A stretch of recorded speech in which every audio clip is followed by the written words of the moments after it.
Obviously एक in camera इजलास है, इसमें क्या हुआ, क्या बातें हुई, ये सवाल तुम नहीं पूछेंगे, लेकिन जो ओवरऑल एक सेंस है इससे, उसके ऊपर हम जरूर सवाल कर सकते हैं। सो ये जो आज एक नई गुफ्तगू हुई है कि नया पाकिस्तान नहीं, पुराना पाकिस्तान नहीं, हमारा पाकिस्तान, अभी जो हमारा पाकिस्तान है सर, इसकी क्या सेंस आपको इस पूरी गुफ्तगू से आई? और क्योंकि नए पाकिस्तान वालों को का भी ये फिर बीच में है खदशे कि क्या उस हमारे पाकिस्तान में नए पाकिस्तान वालों की भी जगह है, गुंजाइश है, उनके साथ भी गुफ्तगू होगी?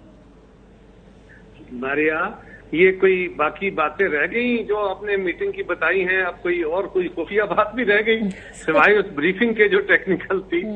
लेकिन ये एक अच्छी शुरुआत है, बहुत अच्छा अमल है कि आज फौज की क़यादत की तरफ से आर्मी चीफ में बहुत अच्छे कलमात में जो जमहूरी कदरें हैं उनके साथ खड़े होने का, जमहूरी इदारों के वकार का, सबका। और उन्होंने कहा कि हम एक मशीन है, जो हमारी ड्यूटी है, रियासत हमें तनख्वाह देती है और हमें हमारी चाबी जो है वो वज़ीर आज़म के हाथ में होती है। फैसला साजी उन्होंने करनी है, मिसाल उनकी ये थी।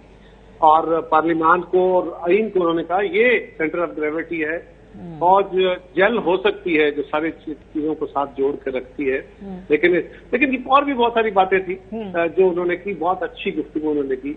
आज ISI चीफ में भी बड़ी, हमेशा ही अच्छी गुफ्तगू करते हैं, आज उन्होंने भी बड़े दर्दमंदाना तरीके से अपना नुक्ता नजर जो है वो बयान किया और कहा कि हमें सबको बर्दाश्त से लीडरशिप के फैसले अच्छे करने चाहिए जो वक्त के तकाजों के तहत है, और जो कौमें वक्त पे फैसले नहीं करती और दुरुस्त फैसले नहीं करती उसके नुकसान उठाती है। जनरली बहुत अच्छी गुफ्तगू थी। ये जो मेरा पाकिस्तान, तेरा पाकिस्तान, नया पाकिस्तान, पुराना पाकिस्तान है, ये एक दोस्त ने वहां पे कहा जब उनकी तकारीर उनकी ब्रीफिंग खत्म हुई तो फिर सवाल जवाब था, तो वहां पे किसी मुकर्रर ने गुफ्तगू करते हुए कहा कि जनाब कोई नए पाकिस्तान की बातें करता है, आजकल बहुत हो रहा है नया पाकिस्तान, हमें पुराना पाकिस्तान ही दे दे। उन्होंने इस रंग में कहा।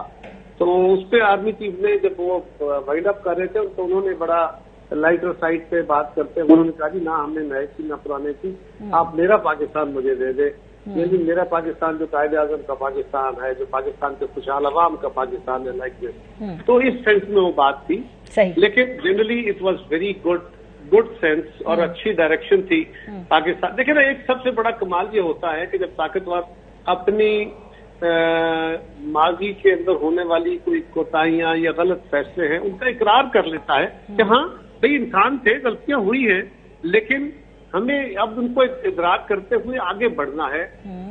माजी में खड़े होकर हम फैसले नहीं करते रहेंगे। माजी में कोई गलती हुई, अब नहीं होनी चाहिए। सर, गलतियों के अलावा कोई ये सेंस भी आए कि कोई सेंस ऑफ अकाउंटेबिलिटी भी होगी, क्योंकि गलतियां होती हैं लेकिन ये अगर कोई अकाउंटेबिलिटी भी, उनके कॉन्सिक्वेंसेज होते हैं, तो कोई ये सेंस भी आपको आई कि ये भी मारिया, अगर तो किसी को अकाउंटेबिलिटी होनी है हुक्मरानी में या किसी भी जगह पे आप जिम्मेदारी में बैठे हैं, तो अकाउंटेबिलिटी होती है अगर मैं इंटेंशनली को गलत काम करता हूँ। अगर मैं नियतन दुरुस्त करता हूँ लेकिन वो उसके सर्कमस्टांशियल रिजल्ट अच्छे नहीं निकलते तो उसको अकाउंटेबल नहीं किया जा सकता, ये दुरुस्त तरीकाकार नहीं है। लेकिन हाँ, अगर किसी के पास कोई सबूत हो, ऐसी बात आए, मेरा ख्याल है ऐसा नहीं है कि किसी ने इंटेंशनली जानबूझ के पाकिस्तान को नुकसान पहुंचाया। उसके गलत असेसमेंट से, उसकी गलत जो तज्जिया था उसकी वजह से फैसला साजी में गलती हो गई, तो वो उसका सहवन गलती है। तो मेरा ख्याल है अकाउंटेबिलिटी की तरफ जाए बगैर पहले स्टेप पे यही कीजिए और आइंदा के लिए अपने इस तरीकाकार को, फैसला साजी के तरीका को बदल लेना, यही बहुत। आज आसिफ अली ज़रदारी साहब ने एक इंटरव्यू भी दिया, उसमें उनसे सवाल पूछा गया कि अगर 8 अक्टूबर से आगे इंतखाबात होते हैं, तो उन्होंने कहा ये एक छोटी सोच है, ये इम्पॉसिबल है। बड़ा कैटेगोरिकली उन्होंने आज ये जिक्र कर दिया, क्योंकि खदशात ये हैं कि शायद अक्टूबर में भी इंतखाब ना हो। तो पीपल्स पार्टी ने अपनी पोजीशन क्लियरली स्टेट कर दी। साथ में उन्होंने कहा कि बैठ के बात करें तो 1 महीने 2 महीने पहले इलेक्शन भी हो सकते हैं, ये है आगे बढ़ने का रास्ता। तो ये इसके ऊपर जो आप लोगों ने कमेटी भी बनाई है, क्या ये है वो आपकी TORs, ये है आपका बेसिक थीम कि भाई कहीं बैठकर एक दिन इलेक्शन का तय कर लें, चाहे कौमी असेंबली का इलेक्शन पीछे भी लाना पड़े थोड़ा सा? ये बात हम बहुत अरसे से कह रहे हैं। पीपल्स पार्टी के अंदर ये फिक्र ज़रदारी साहब की पहले से प्रिवेल करती है। उन्होंने on the floor of the house भी इसका इरादा किया था। बिलावल साहब ने भी अपने कई प्रोग्राम्स में और जो पार्लियामान के अंदर भी गुफ्तगू हुई उसमें भी बातें की हैं।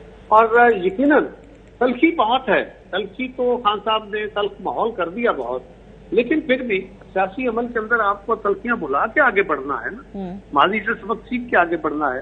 तो जो उन्होंने ये बात कही है, पीपल्स पार्टी ने अपने तई हालात का इस तजिए में, देखिए मारिया इस वक्त अदालत के अंदर को माहौल जो है जज साहिबान के ग्रुप बन के एक दूसरे के आमने सामने खड़े हो गए।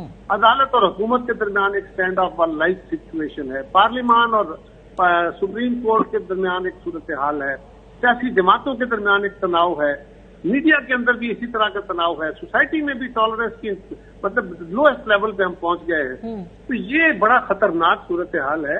इससे निकलने के लिए जो वे फॉरवर्ड है वो किसी को पिछाड़ के आगे नहीं बढ़ा जा सकता, बल्कि जिसका जो मैंडेट है, खासकर सियासी जमातें हैं, तो सियासी जमातें, हर जमात की अपनी फॉलोअरशिप है, जितना किसी का मैंडेट है उतना उसका एहतराम होना चाहिए, उतना उसका वजन होना चाहिए।